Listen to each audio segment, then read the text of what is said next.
As part of We the People, celebrating 250 years, here's This Day in History.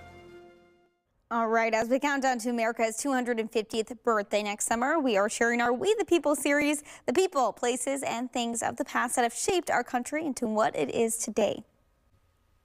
Hello again on this day, December 14th. Back in 1972, humans stepped on the moon for the final time. The final astronaut to take those steps on the lunar surface was Apollo 17 commander Eugene Cernan.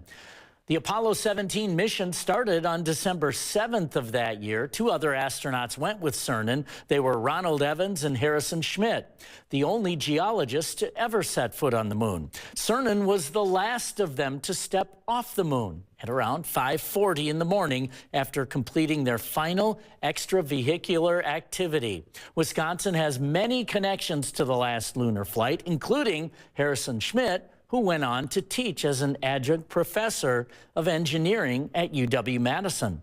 One of the men who helped Schmitt even get on Apollo 17 also has Wisconsin ties. Homer Newell, a NASA administrator, went to UW for his doctorate in mathematics. He received it in 1940 and advocated for a scientist to be on board the mission. Apollo 17 would lift off the moon later that night of December 14th. The spacecraft splashed down back on Earth 5 days later in the Pacific Ocean. Wisconsin has many other connections to NASA and space, perhaps none more famous than Jim Lovell, the commander of the doomed Apollo 13.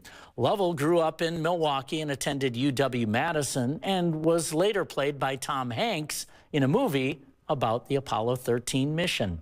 That's This Day in History for December 14th. For We the People, I'm Charlie Shortino.